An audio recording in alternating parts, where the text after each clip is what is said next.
Okay, so we've come to the last video of our Google Classroom series here for now. I'll try to add things as I find stuff as they do changes and updates. Um, as we do that, I really want to challenge, and I'll remind you of this at the end. This is really about saying, you know what, we're great teachers, but there's a few things, areas that we struggle or maybe frustrating, and we don't want to settle for just accepting that that's the way it has to be. And so my challenge to you is think about those things. Are there three areas where you struggle with the things that are frustrating? And how can Google Classroom make it better? And the reason that I'm so big on Classroom is I've looked at it and thought about it, and thought about my experience, conversations I've had with some of y'all. I think it's moldable to where you can really just take and pick and choose and implement it in the way that you need it. And not have to, throw out everything that you're already doing. And so that makes it easier and quicker to implement, but also more effective for you. And the deal, here's what happens is once we kind of take some of those stresses away, those things that take up so much time, we can really, our students benefit because we're better educators, they're getting a better experience, but also, we're less overloaded. So then there's other, I'm going to call them higher order things that we can think about and things that we can implement in our instruction in our classroom. And it just continues to get better. And I'm telling you just from experience of coming in and having no clue what I was doing and drowning to towards the end. Honestly, I was teaching CT. So I had 7 different preps. I had to write all my own curriculum, created most of my own courses. Had one off period every other day, which is similar to something that many of you go through. And my one conference period was usually spent reading a book or finding ways just to make my lessons even better. And it was really enjoyable and it was exciting. And so I want you to kind of be able to experience some of the same things. So we're going to look at some practical applications of Classroom here. Just some real, and don't feel like you have to do everything. You may want to, you may need to. I think you can, because I think these aren't like big enough that you have to choose 2 or 3, but I would say start there. And so we're going to go through these. Some of them will be things that are pretty obvious. Some of them may be a little out there for you or new, but we're going to go from there. If I forget something or there's still areas, please let me know. Love to come talk to you, and we can discuss and digest some of these things. So the first thing is informal assessment. And when I think of informal assessment, one of the main things I think of is exit tickets. And I can remember, like I'm sure you have, the first time I went to a staff development, they talked about exit tickets. And I was like, this is such a great idea. Why haven't I, thought of this? And so I'm going to go to my test class here that I've been playing with. And so I thought, why haven't I thought of this thing? And so I came in with my Post-it notes, and I think I even had different colors for different class periods or something. And so I had my question at the end, and everyone was like, you got to answer this question before you get out of here. Well, what happened? By the end, I've got this stack of Post-it notes. Well, then I'm scrambling to get ready for the next class, so I lose some of those or they get stuck somewhere. And so by the end of the day, I've lost most of them. And then I come back the next day, and the kids are like, hey, I thought we were going to talk about these exit tickets. And we should have. And so I missed out on a great opportunity. And so I think, Classroom gives you the opportunity to do things like informal assessment, things like exit tickets or other forms of informal assessment in a real easy way. And one of the biggest ways I would suggest is that you could just simply do a discussion question. So you could come in here and you can do your plus sign and you can create a question, which we've seen before. And you saw one up there, but I'm going to go ahead and type it again. This funny story, I filmed this and the microphone didn't work, so I'm doing it again. So what did you not understand today? Now, granted, it could be more specific, things like that. And so you could go just with this. And you could decide, do you want a short answer question, a multiple choice question? Can they reply to each other? Can they edit? But here's the other nice thing. You can set a due date. Okay. If I can get it to work, there we go. And you can set a time. And so what that gives kids an opportunity to do is really to process, or maybe a kid zoned out or just didn't understand the instructions. They can come back to you later and go, hey, I want to make sure I get this right. Can you please walk me through this again? And granted, I set it for midnight. You might want to set it for 5 p.m. So that gives you time to digest and go through them and plan for the next day during the evening. But that's just something that you can do. Now, I've seen people use this as exit tickets. I know there's a teacher, I think she teaches in Coppell, and I mentioned this to some of you before, where she does like real world math problems. She'll be sitting in a Ranger game or walking around the park, and she'll just take pictures and post them. And so if your kids know things like that are coming, they can be ready. And if they've downloaded the Classroom app, which I encourage them to do, and I'll tell you some more about that later, they'll get a push notification or an email. Or I know some of you teach younger kids and not all kids have a device in general. if you've had their parents kind of do the same thing, well, guess what? They can get that notification. And then that becomes not just an opportunity for the kid to be reminded and do some at-home learning, but also for kind of a family conversation. Hey, this is cool. What are you doing in class? And just kind of discuss that, which is a really great thing. So you could ask that question and it would post similar to this one. And so it's quick, it's easy, it's all digital, so the comments are stored there. You can go between different classes, or let me see, I think I can do this from the edit screen. I can also choose, instead of posting to all students, I can put it into groups or do things like that. I'm going to have to create a new one. I can't do it from edit. I could post it to multiple classes at once, which that's a huge time saver instead of having to type it over and over again. But the other thing is then you can go quickly and easily look at your other classes and go, you know what? No one in this class period asked this, but I'm pretty sure they need this information too. And so then you can discuss it again and it's easy. It's a cool experience. It's ready to go. As you saw, you can attach links, Drive documents, YouTube videos to make it more engaging. So it's just all sorts of cool options where you take a great teaching practice, but honestly, in the reality of the real world, hasn't always been the easiest thing to do, as simple as it seems. And so you can do that. Another option would be is you could just create a Google form. And here's the nice thing about the Google form. So I've got this thing, I'm teaching history, and there's one big date that I wanted them to remember. And so I could put that. Now, obviously, you can do this in a lot of different ways. Now, what happens is you get this responses tab. And obviously, no one's responded. So I'm going to pull up a form that people have. It should just take me a second. Sorry, I've been doing a lot of stuff lately. And so you could go to responses, hopefully. All right. So you can go to responses and you can see the individual ones if you needed to print them. If you made this a quiz, you could grade it. We'll show you that in just a second. But the other thing is you get this summary. And so you could really quickly, easily here see what people think and thought and what they're missing and what's wrong. And so you have a quick pie chart of what the answers were, and how they responded. And you, bang, immediately know this was something wrong in my instruction, or this is how my class feels. So that's another way. The other thing I would encourage you to possibly do sometimes with this is, ask for feedback. Just go, hey, in this lesson today, what do you think would have been better? What would have helped you understand more and kept you more engaged? And the benefit of that is we've all been a part of this where we teach and you just know a lesson's dying. And it's not fun for you. It's not fun for kids. Discipline issues arise. You struggle to enjoy the next class. It just, it's a snowball effect. And so, you know what? Take that feedback and hear from them. And then you can find ways to make things better, which makes it more enjoyable for you. I know in their brain, it sounds like, oh, that's just something else to think about. That's extra work when I already have this lesson built and I turn it out every year. But when it's more enjoyable, you teach it better, and then everything else becomes less stressful. Those little emails about, hey, by the way, we have to do this now, or did you remember this is due tomorrow, or we need you to take on this extra responsibility. Those things don't seem quite as bad because your lessons are going well, you're planning well. And remember, you've got those informal assessments set up. You're doing a lot of work front loading the first year, but then after that, it's done. It's stored. You can reuse those questions. You can reuse those quizzes the next year. And so, bang, that's easy. No day left behind. And here's the thing. So when you are absent, I hate being absent for a couple of reasons. One, I felt like I ended up working harder than I did when I was at school, trying to get ready and make copies and cut the instructions into half sheets and figure out, is the teacher going to have computer access and all those kinds of things. But with Classroom, there's ways that you can do this. Now, I'm going to talk about specifically with absences, but I also did this for every single day, and I'll give you some info on that in just a second. So you could come in and create an assignment, and I'm going to pretend like this is Monday. What is today's date? June 12th. Okay. So Monday, June 12th. And you know how you take all that time, type out the instructions for the sub and the students? Well, you can sit here and you could just type this out once for your kids. So I'm out. I need you to do this, and then this, and then this, and then this. And if you're teaching the same subject, bang, you can pop it into all your classes. And so you take that paper that you've made copies of a whole bunch, and you can push it out that way. Now, obviously, you need devices, and I get that. And so younger levels, you have to think that through. At the high school level, and partially 7th and 8th grade, probably 6th grade, 5th grade, you really need to know your students in your class.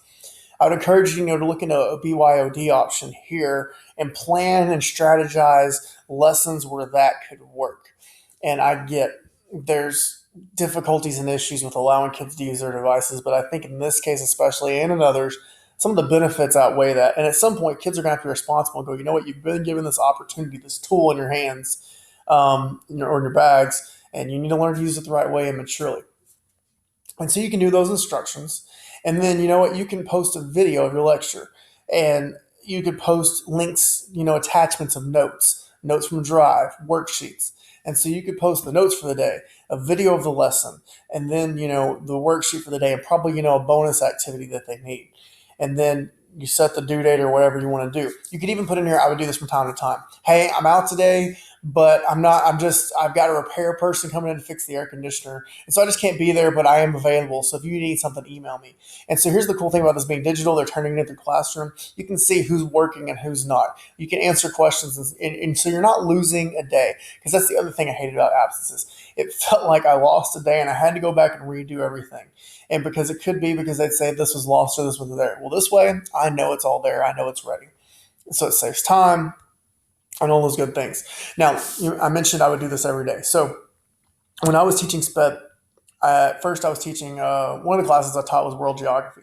Well, I had two U.S. history girls in there because they were in drill team, and the basic U.S. history class didn't mesh with the drill team schedule, so they put them in my class.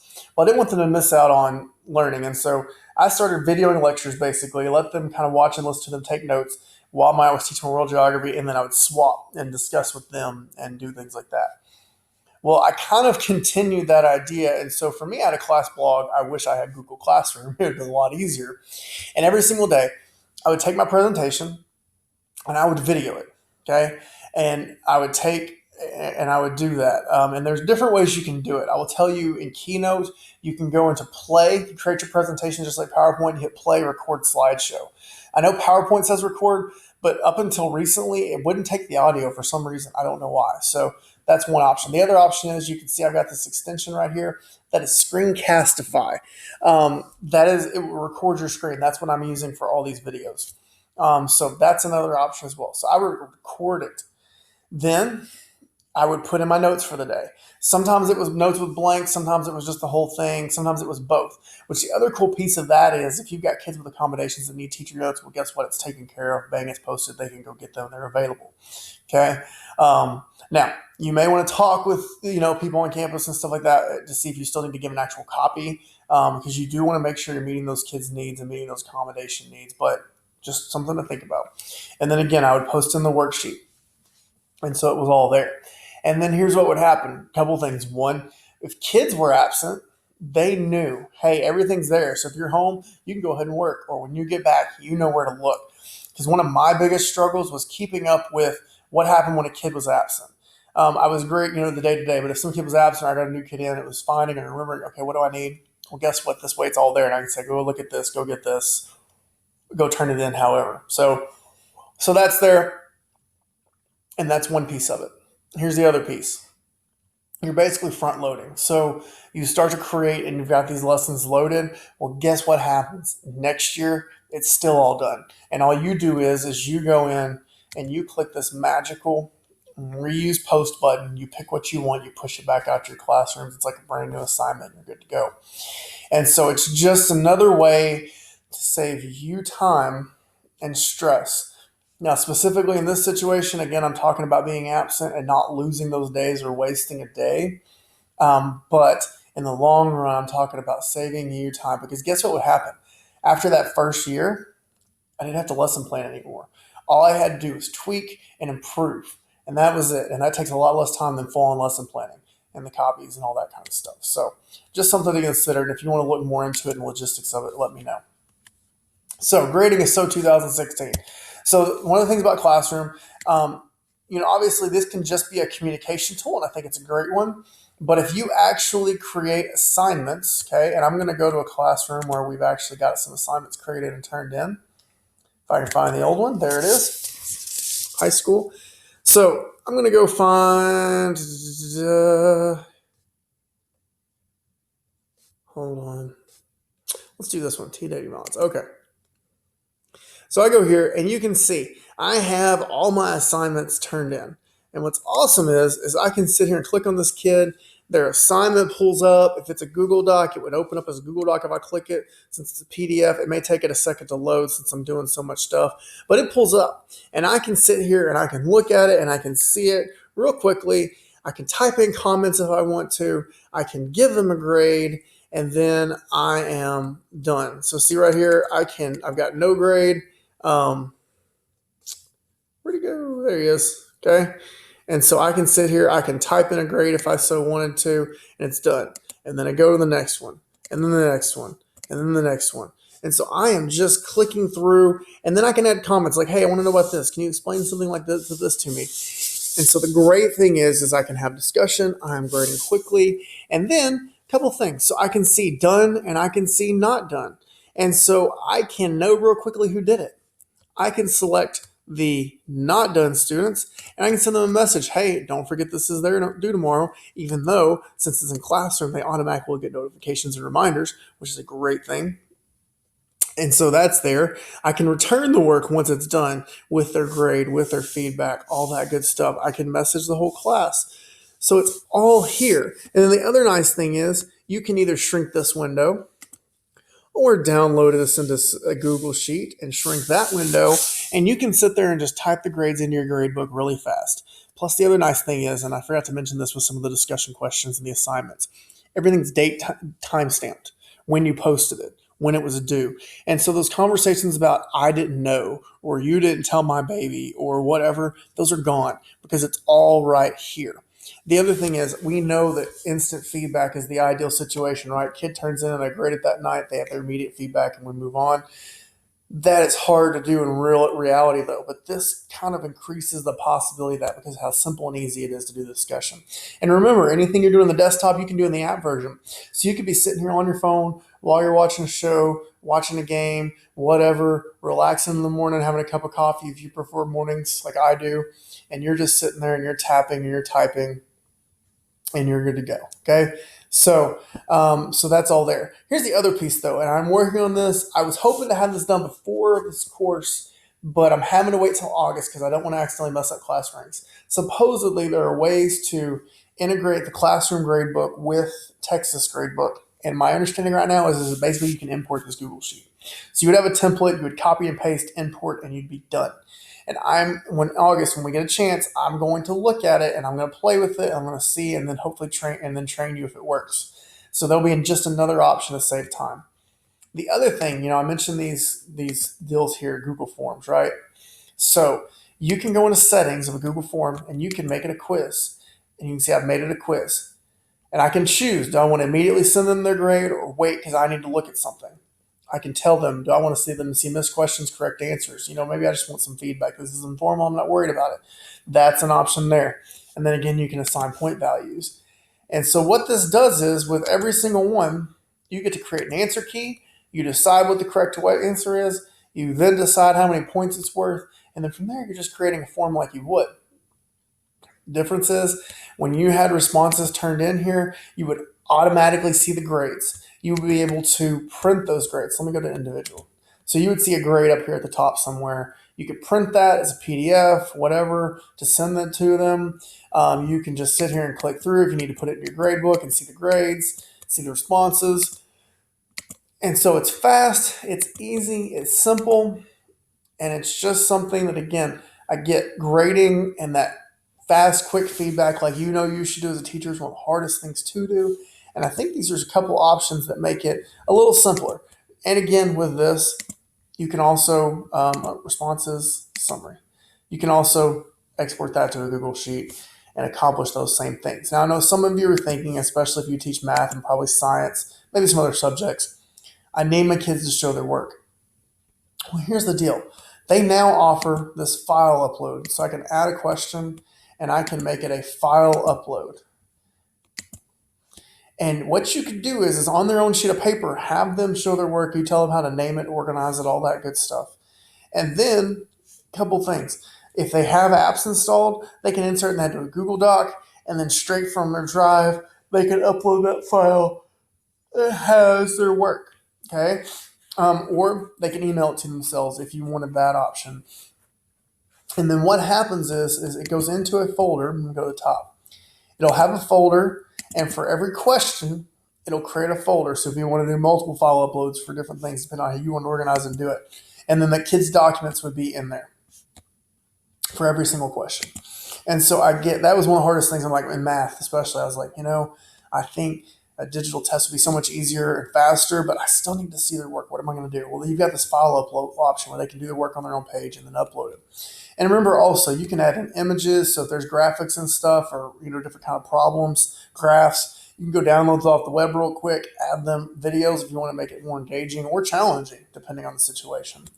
And so great ways to do it. And then it's also, you get the benefits of the faster grading or the self-grading on those quizzes, which is even better. Now, do you remember on the self-grading quizzes, it's like Eduphoria. If you do a short answer question, you would have to go back and read those and manually update the grade, but that's easy to do.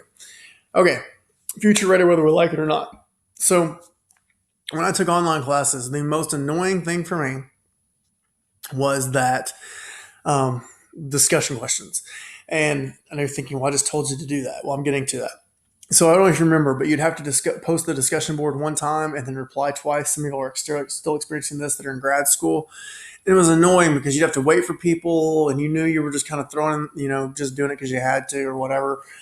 Well, guess what? Those are things that our students are going to have to do. And so I encourage you, even though it might not even be ideal to do it this way, sometimes just give your students the opportunity to do activities like that so they get the taste and the experience of the future that awaits them. Because maybe it's not the best activity, but guess what? They're going to have to do it because professors want them to do it.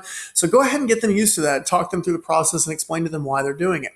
Something else we've all experienced, some of you have experienced here, something new and flashy comes out. So guess what? We're going to jump in and we're going to do it, even though maybe in certain situations it wasn't the best. So I know at times technology may not be the best way to solve an issue, but guess what? When they go to the workforce, they're going to have to work in technology. They're going to have to work online, discuss online, collaborate online.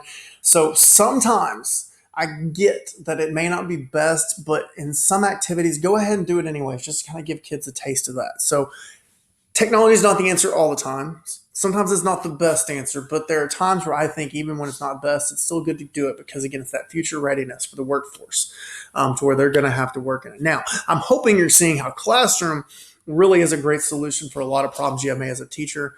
But even maybe in a couple of situations where it's not, I encourage you to go ahead and do it because it's going to build those future readiness skills and experiences into our students. Okay, phone a friend. So I've mentioned before, and if I didn't, I'm sorry. But if you go to the About tab, hopefully, there we go,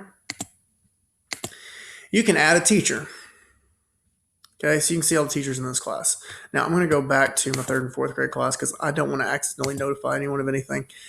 So in the About tab, you can add a teacher. Now, this could be teachers in your department, on your team, to where you can collaborate, all those great things. Also, if you're struggling, you can invite me if there's an issue, a technical issue, and then I can hop in, try and fix it, troubleshoot for you, and then I can hop back out if you so choose. Okay, so that's there. But here's the new thing Google just rolled out. You can now also invite teachers from other domains, meaning other Google Apps for Education schools. So people who use Google just like we do. So I want you to think about that. For a lot of you, you're the only one that teaches your subject or your content area in your grade level. Okay, in your grade level, right? And so that means, and we also know we don't have a curriculum writing team, right? But here's the thing. What you can do, and this is just an idea, you could go out and partner with other schools in the area who are aligned with instructionally. That's the biggest thing. We want to make sure that they're innovative and instructionally aligned like we are, okay? Because what's the point of getting lessons if we can't use them? But you find teachers that are like that are good, and then y'all collaborate together, and you could set a classroom. Let's say this is Mr. Baskin's let's say this is just 3rd and 4th grade resources. And y'all collaborate to say, hey, we've got some great resources, you have some great resources, and we want to upload all those into a classroom so that we can just sit here and we can reuse the posts, or we can organize them into topics like, if this was science, energy, or just notes or warm-ups or whatever the case may be. And so I can sit there and quickly pull these things up. And so y'all are sitting there and you're building a curriculum library, but you're not having to do it all on your own. You're getting different points of view, different resources. So it's kind of, it's differentiated, but also you're saving yourself a lot of time. But let's take that one step further. What if you formed a curriculum writing team in this sense and you said, hey, I love this unit. I'll write that one. You write this unit. You write that unit. Now, again, we're making sure we're instructionally aligned. They're innovative, all those good things. Okay. But you do that. And then y'all build that all into a classroom. And then y'all can sit there and just sit there and you can reuse the post. If I can find it. Oh, that hover is hard to do. Okay. All right. You can reuse the post. You would select that assignment or that discussion question or whatever the case may be, is whatever y'all agreed on. And then you would reuse it and you could push it out to all your classrooms. And now here's the deal. You are not being lazy. One, you're being smart. But two, since you're not having to take all the time to plan, the lessons you are planning, you can make them that much better. But then also the lessons that you're using that you've been given, you can make them better because you can go, hey, this was great, but I had some time. But so I went and I added this in, and I had this reason before, so I improved it. And you just think about that team effort, about how much time you'll save, but how much better your lessons could be. And so I wanted to give you that suggestion. Now, here's the thing. It doesn't come on by default. And so they would have to go to who their Google admin person is and have them turn on, allow adding people to class, inviting people to classrooms from other domains. If they're concerned about that, you can have them contact me and I'll talk them through about how to do it and why I think it's great. Because not everybody's gonna be excited about it like we are. I've turned it on for y'all, so y'all are good to go. But just a suggestion of how to kind of basically build your own curriculum writing team. Okay, just a few things. Oh, the places you shouldn't go. So I think research may be one of the hardest things to teach. So a couple suggestions that I would make. Now, granted, you could do this within an assignment, but maybe you could go to the About page and the places that you want kids to get research from.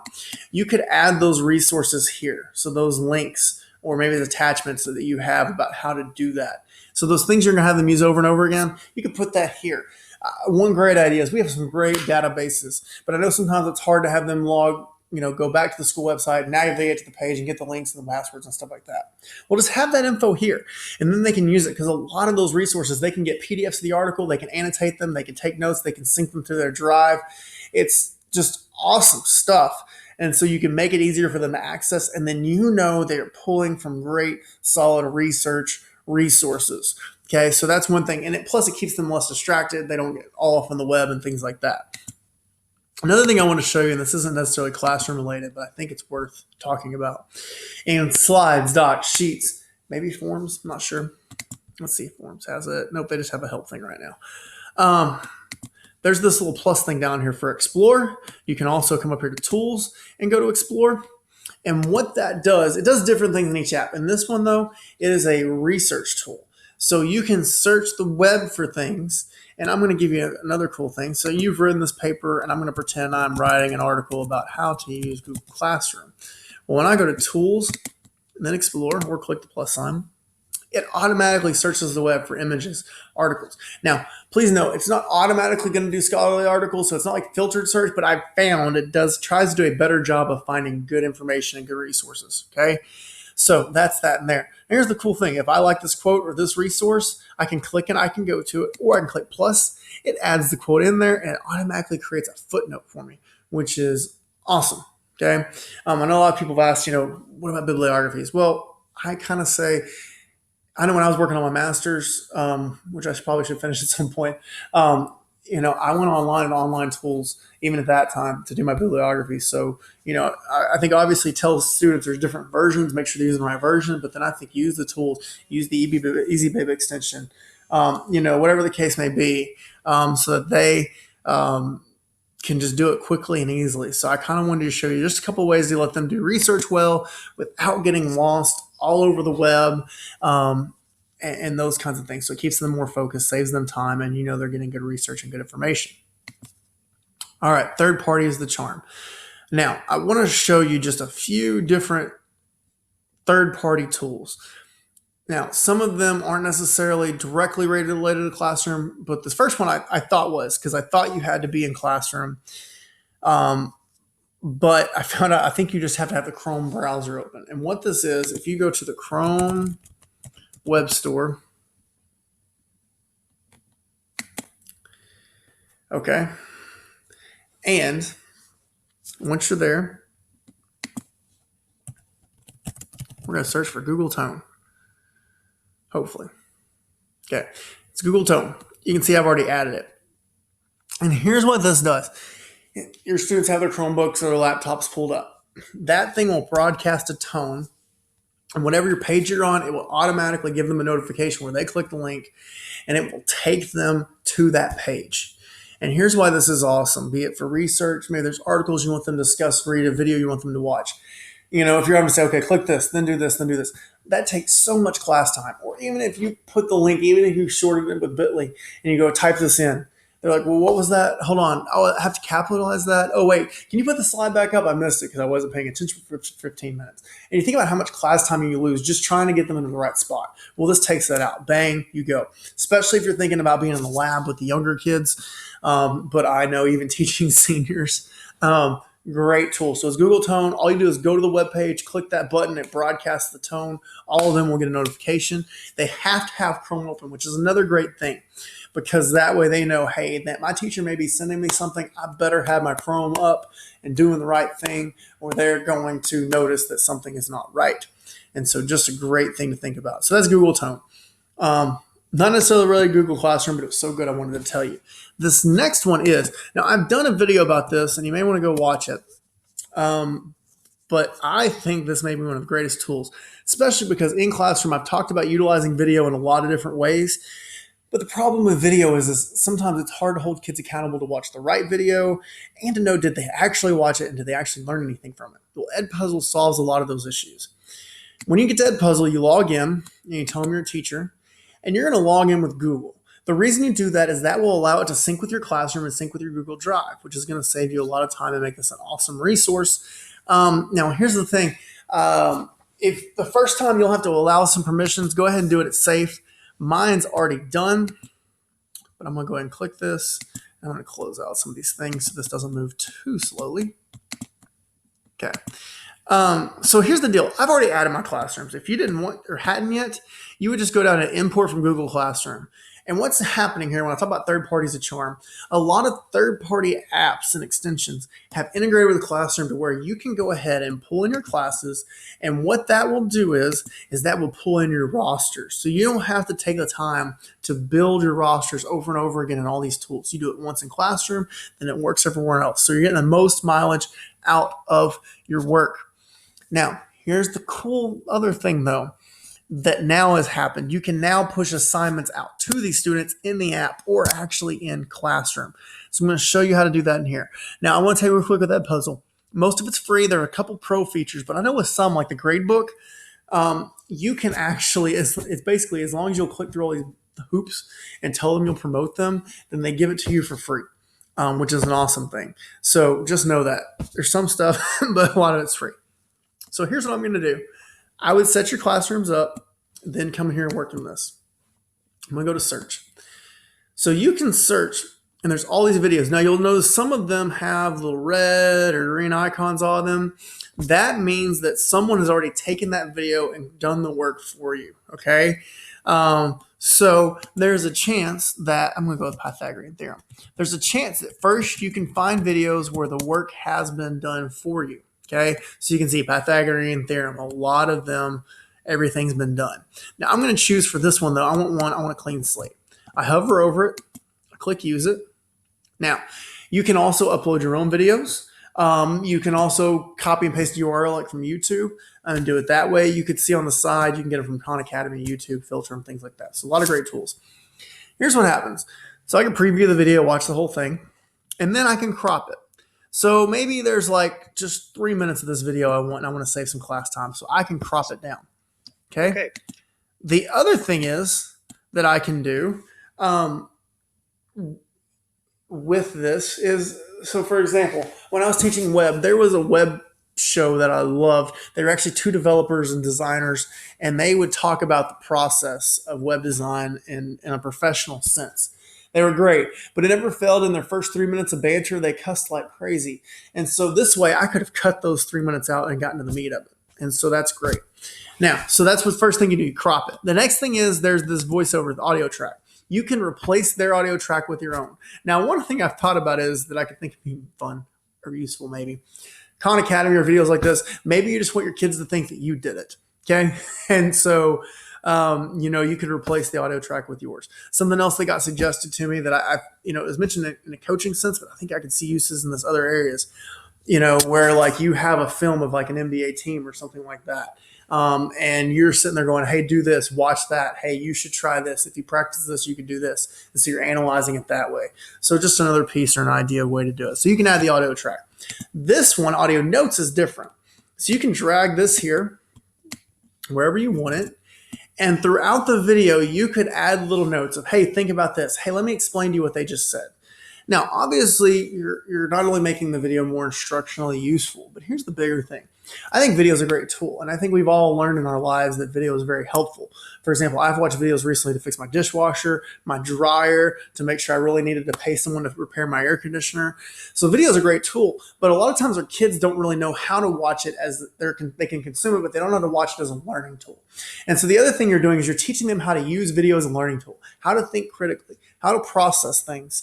And so you're training them up in that process. And all you do is you sit here, you choose where you want the note, you click it, it's going to ask you to allow to use the microphone, and then you record your note. And then guess what? Then you can add another note, and you can add another one, and you can keep on recording and adding notes and doing those things along the way, however many you want. Okay, so that's audio notes. The next piece, and again, if you want some more detail, we can sit down and we can build these and work together, things like that. You can also add quiz questions, okay? So I pick and choose where I want this to be, and I can choose, okay? I can do a short answer question, I can choose a multiple choice, or I can just insert a comment. There's something that I want to pop up and I want them to see. Maybe it's an explanation. I can put in links, images, equations even. All sorts of stuff that I can sit there and do. I can add multiple ones at different spots in the same spot, however you want to do it. And so it's great. The other thing that happens is once you're done, so crop it, replace the audio track if you want, add in audio notes and add in quizzes. Once you're done, you can save it as you go if you hit finish, or you can go to finish. You can choose which class to add it to.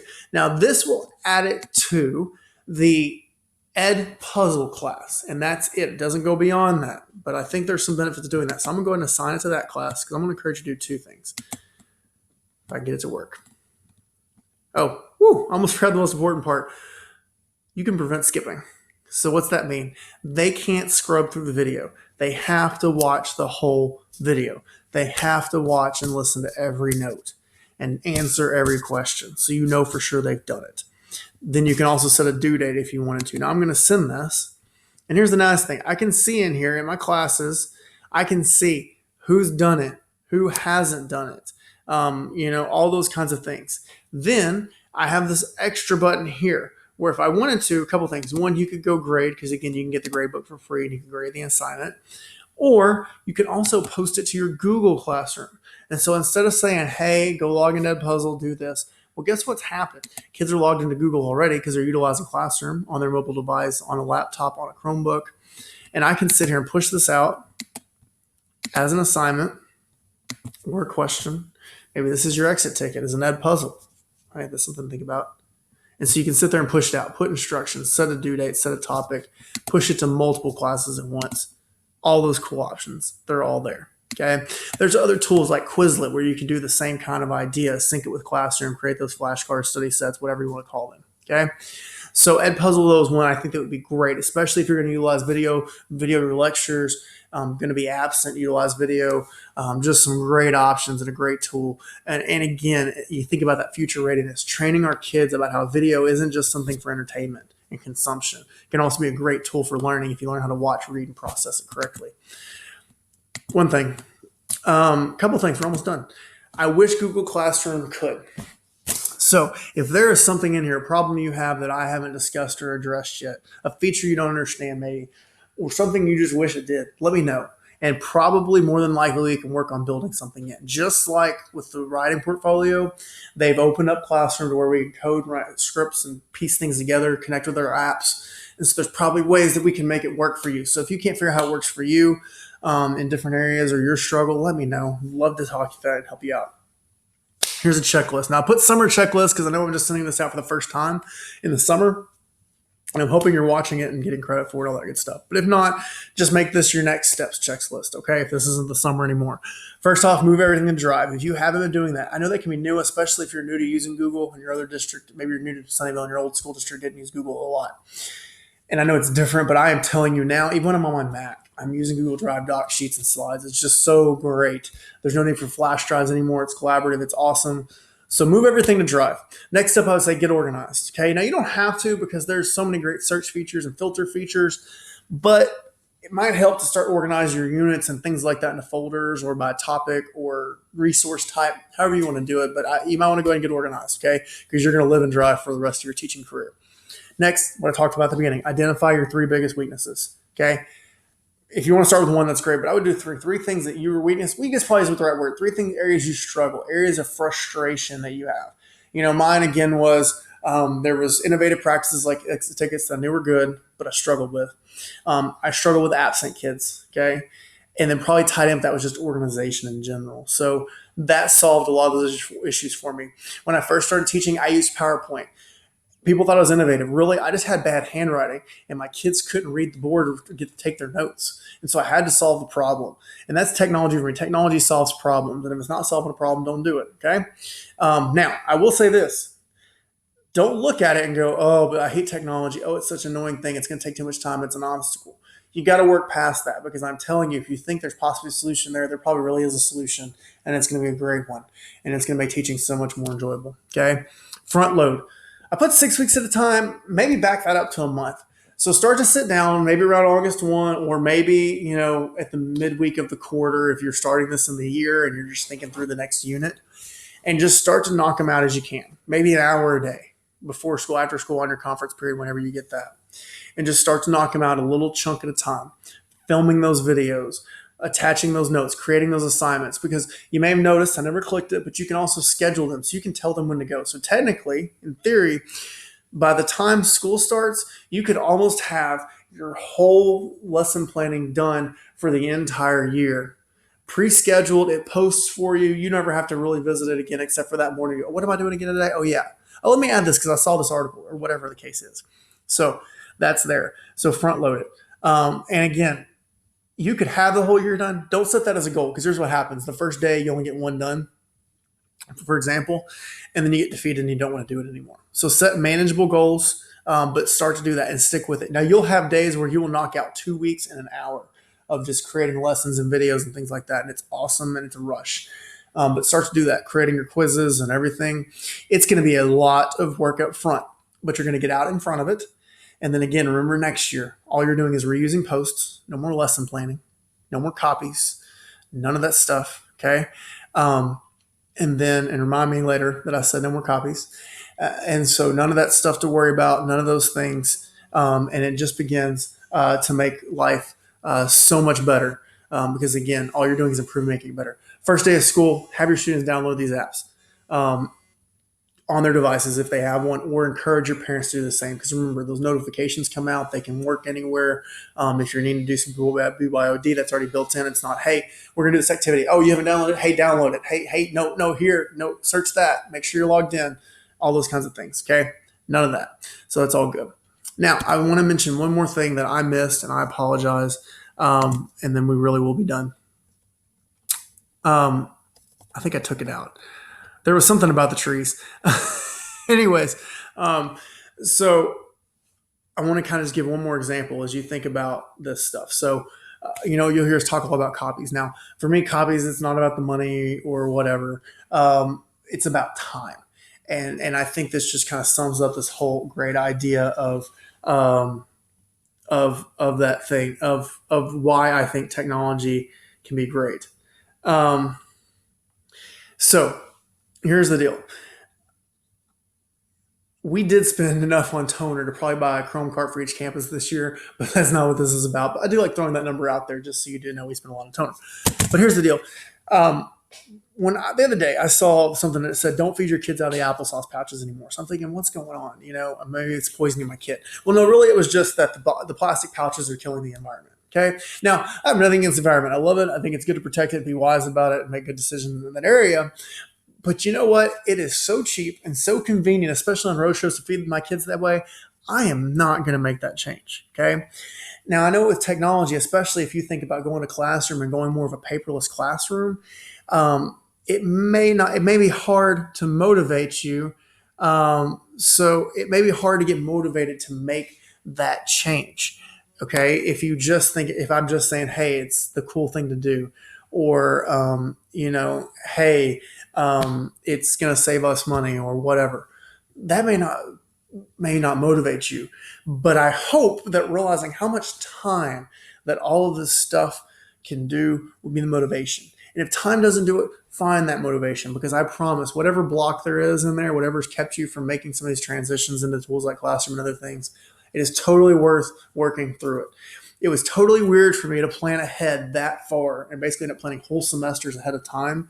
But oh my goodness, I was so glad I made that choice, and I hope you will. So whatever it is, whatever it's going to take to motivate you to make that choice, I hope you will, because I do believe it'll make things great.